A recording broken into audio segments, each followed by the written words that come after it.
In the wake of the 2018 election, I spent a lot of time thinking about what work I could do.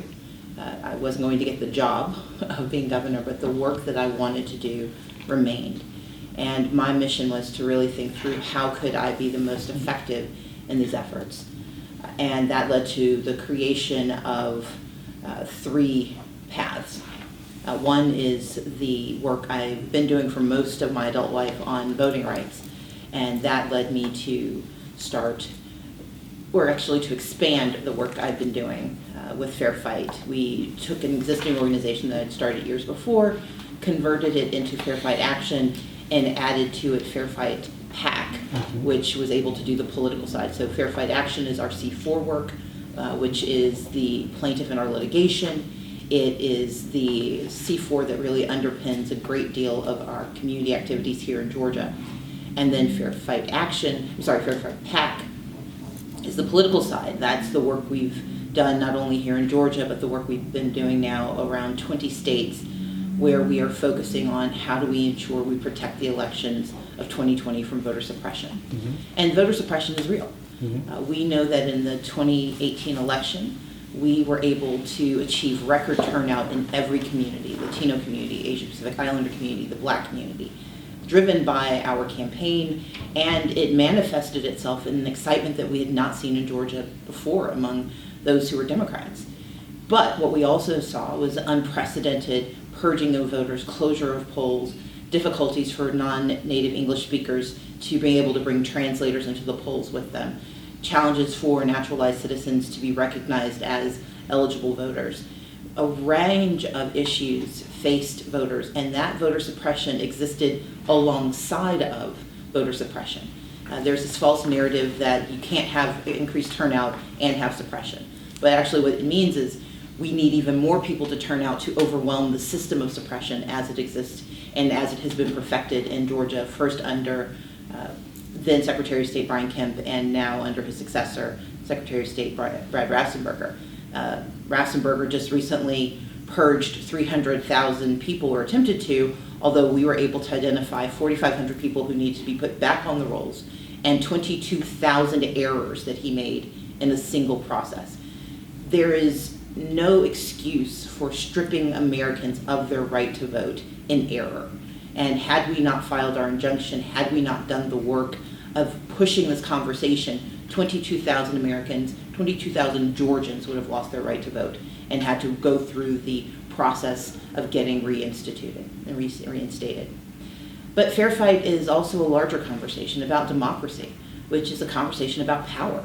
We know that the right to vote is the point of entry for participation in not just our government, but in our daily lives, where our children go to school, whether our roads are taken care of, whether we have access to the services we need, including Medicaid expansion, an earned income tax credit, or a budget that actually reflects the needs and values of our state. Those are all determined through the budget process, which is determined by who we elect and whose voices are heard. And so for me, FairFight is about making sure that the power of our democracy is returned to the hands of our people. But I, as someone who served in the legislature for 11 years, am also aware that it's not just about the day you vote. It's about what leads up to it, how you are given the option of choosing your electors, and the conversation about how much money is available. And that is determined through the decennial census. And so the second organization I created in the wake of the election is called FairCount. FairCount has a very simple premise. Communities of color are the hardest to count communities in the census. Black men, Black children, Black women, Latino populations, Asian populations, and it costs us hundreds of millions of dollars. Nationwide, $1.5 trillion will be allocated in this based on this upcoming census. We need to make certain that the resources necessary to support our communities are actually made available. And that will not happen if hard to count communities are not reached. We know that it's not just people of color, it's also, we have to be concerned about hard to count communities that are left out of the process. Please, join us at the table. Oh, thank you. I'm so sorry. We know that hard to count communities are communities that are rural, communities that are low income, renters are almost impossible. They are difficult to find, especially when you're in transitional communities. We know that immigrants are difficult to count.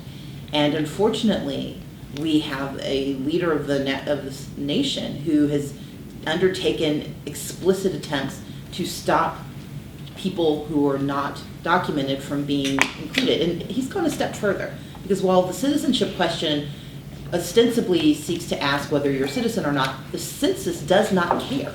The census is a count of who is in the country. Mm-hmm. And by using the citizenship question, it was very intentional that by asking the question, it wasn't simply going to affect the person who was undocumented, it was going to affect the family that may have varying degrees of documentation, up to and including citizenship, but everyone stays silent trying to protect the person who's not documented. Mm-hmm. And that means that we are not telling the truth about who we are as Americans. My belief is that if we have an accurate census, again beginning here in Georgia, but we are now focused nationwide, if we have an accurate census, we will truly have a clear picture of who we are as Americans. And more importantly, where our resources need to be allocated. The census this time will be, for the first time in American history, done 80% online. And this is an extraordinary issue, in part because we know that between 25 and 40% of Americans do not have access to the internet. Because they don't have access to the internet, we know that these are populations that will likely not receive or be counted in the census. And so FairCount, and I'm extraordinarily proud of the work they've done, they began their process in March of 2019, raising money, building infrastructure, and they've launched 3 things. One is a free Wi-Fi program. We have installed Wi-Fi in, I think at this point, more than 50 locations, and we'll be in 150 locations by the end of January. Those locations not only provide access to the internet for the census, but we've made it free and available for anyone to use for any purpose. Because what we recognize is that for communities that have long not had access to Wi-Fi, they need time to get used to it. They need time to come in, use the computers, feel comfortable with the process. And so we've worked with churches, with community organizations, with barbershops to put these Wi-Fi instruments in places where people can start using them now. And we're working in cooperation with a number of organizations, so no matter who you are, you can come and take advantage in that community. The second issue is making sure that the hardest to count communities are counted by putting out good information. We have launched a Black Men Count Committee.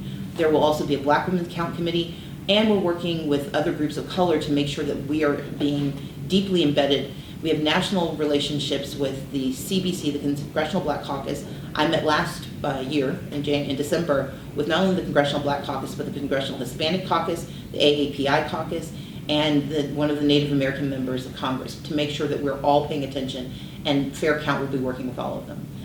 But the last piece is making sure people get these jobs. And I encourage your readers to understand that there are going to be thousands of census jobs. People have to knock on doors, because once the online process is done, there will be enumerators sent out who need to actually go and find everyone else. These are jobs, especially for folks who are looking for a side job or people who have criminal records. If you have felony records, it's a little tougher, but right now it's only, I think, the only communities that are not permitted are folks who have murder or something in that range. But most people, including ex-offenders, can apply for and receive these jobs. So we encourage everyone to encourage their communities to apply for these jobs, because we know that folks open the door to folks who remind them of themselves. Mm-hmm. And that's what we want for the census. The third organization I launched is called the Southern Economic Advancement Project. If you think about the work I did as a legislator, one was advancing the cause of democracy, the second was making sure that participation is high, and actually before I get to SEAP, the last thing I'll say about FairCount. We have to remember that the FairCount is not only necessary for allocation of resources in the state of Georgia, it's also part of redistricting. We know that in the 2010 census, the change in Gwinnett was very obvious, and yet the lines drawn for Gwinnett County alone disproportionately favored white voters over voters of color, even though voters of color were clearly in the majority. We have seen a change in the allocation of districts and victories for more representative communities, but we need that to be true in every county, and that is the other reason that it's so important that we have an accurate census. We need to see what Georgia looks like. And what Georgia looks like should be represented in the General Assembly, but also in our city councils, our county commissions, our school boards. And every one of those lines for anything we vote for, those lines will be based on the 2020 census. So if we aren't counted, we do not count. The third organization I started is SEAP, and that's the Southern Economic Advancement Project. Policy is core to my heart. I fight so hard on voting rights because I know that voting rights are the only way we get the policy we need. And what SEAP is focused on is making sure that when we hear about good policy, when we see opportunities to advance the cause of justice, economic opportunity, and security for our families, that those policies really understand who we are and where we live. There are a lot of great ideas that come out of think tanks in the Northeast or on the West Coast, but part of our job is to translate those ideas into Southern, making sure that we're a bridge and that we are a collaborator with our allies who have great ideas but can't access the resources, can't get the technical assistance they need, don't know how to take it from that final report and get it to the legislators who need to know about it. And so our job is to work with what will ultimately be 12 states in the southeastern region.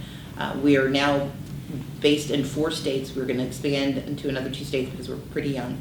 But we want to build, and the goal is to ensure that not only are we talking about good public policy, we're a think and do tank.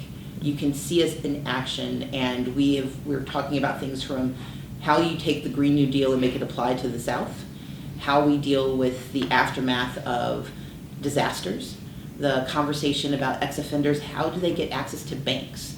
I mean, that's a conversation most people don't think about, but when you're an ex-offender and you're trying to reestablish yourself, how do you actually get access to the resources you need to be, again, part of society?